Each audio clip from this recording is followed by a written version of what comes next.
Hi,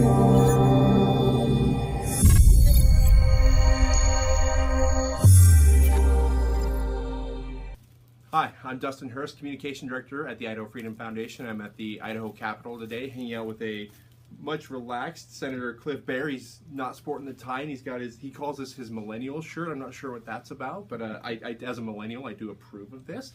We're hanging out today. We're actually hanging out with some bread. I brought some bread because, I mean, it's lunchtime, so I was hungry, but I just bought this at Albertsons just a few minutes ago, and it has no high fructose corn syrup and no cholesterol, which it's good. But it does have one thing that you and I don't like, which is tax. There's a 6% tax on this bread, which seems wrong because this is something that families need to get by, to feed their kids, feed themselves. Now, the reason we're sitting here with bread and just hanging out with this loaf sounds so funny. You were the leader of the effort to repeal the grocery tax this year, which we supported and won broad bipartisan support. There were myriad groups that supported it, IFF, the Resource Councils, the Interfaith Roundtable. I mean, it seemed like everybody supported this. So tell me why this year and how this effort, a short history, I suppose, of how this came to be this year. Well, it has a long history. And, Idaho, when they first implemented sales tax on everything as a state, it had a credit in place that was supposed to offset some of the sales tax burden on buying food, the necessity of food. Sure. And over the years, that was rather stagnant, and then we had an increase in the sales tax in 2006. So we addressed the credit system that was already a template and built up money over 8 years in that credit so that there would be enough money dedicated towards having a reasonable debate on taking the sales tax off of food, because it's a hard jump to take all at once. Sure. And the time has come. The credit is mature. The credit has some pros and cons, but it's far more forthright to just take the tax off at the register. Sure. Now, we saw some opposition even from the governor's office and maybe some lawmakers who weren't a big fan of this policy. Tell me why repealing the grocery tax, in your opinion, is good policy for Idaho families and moms and dads. Well, we got to look at tax burden in a lot of different ways, and you should always take into consideration the equitability factor. So a few years ago, everyone was asked to put close to $100 million on roads via registration and gas tax that everyone has to pay for. Groceries are everything. That's something that everybody needs. It's something you can't live without. It's something that 37 states don't tax. And we have a lot of border communities. There are business and job implications, so there's an economic factor. It's a fairness issue, and we have the means now with the revenues coming in, using the credit for the lion's share of the transition and tax policy. It's just all around a good thing to do for every Idahoan. Sure. And I appreciated in the House, not your body, but Representative Mike Kingsley from Lewiston. He offered a wonderful line, which is, he's from Lewiston, and that's right across the river from Clarkston, Washington.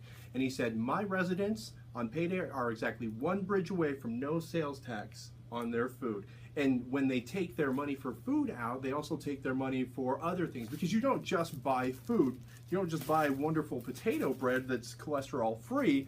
When you're shopping, you also buy, toilet paper, you buy stuff for your baby, you buy whatever, we've all been there.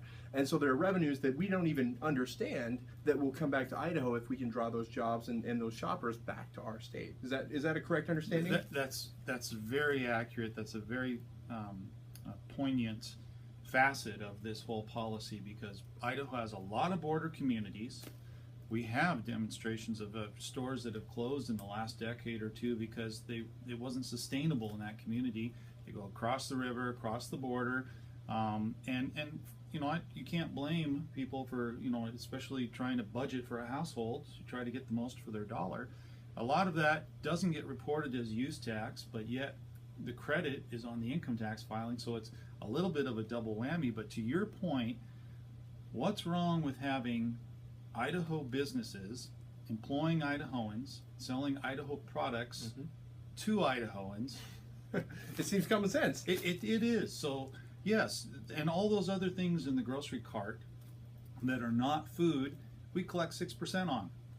So there are a lot of positives to this kind of tax policy. Very good. Now, two more questions for you. One question that we face throughout this debate is, you know, some people say, well, I get the credit back every year when I file my income taxes, and so isn't it kind of a wash? Isn't this kind of just ending that, and how will it benefit me? How would you respond to questions of if it's just a wash for Idaho families? Well, a couple of things. First of all, you have your money up front, when you need it, how you need it throughout the year, instead of having it collected and then through your income tax form being reimbursed on kind of an average calculation to you. So having your money up front, that's tax relief, and that's important for families that are trying to, you know, make ends meet and have monthly budgets for their households and their kids and everything. Then you have all the business implications that we just talked about.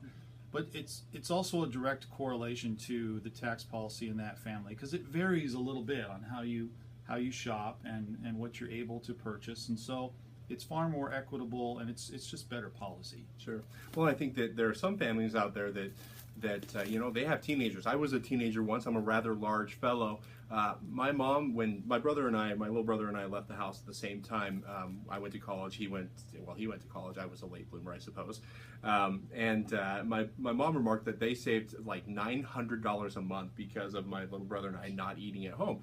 And I mean, if you have teenage boys, they eat a ton, and teenage girls, some of them eat a ton. So you can save a ton on your taxes that might not be returned to you because the amount just isn't the same when you get that credit back.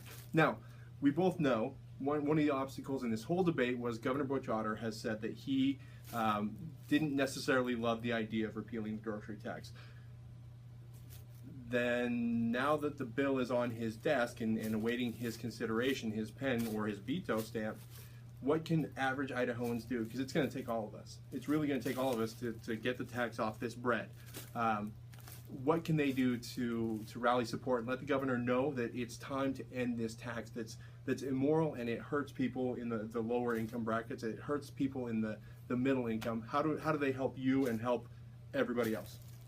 Well, I would say it's very important to have your voice heard, and, you know, in a very respectful, positive way. I mean, here we have an opportunity to do something for every Idahoan, for every Idaho household, and it's important for those voices to be heard. It's kind of a grassroots from constituency.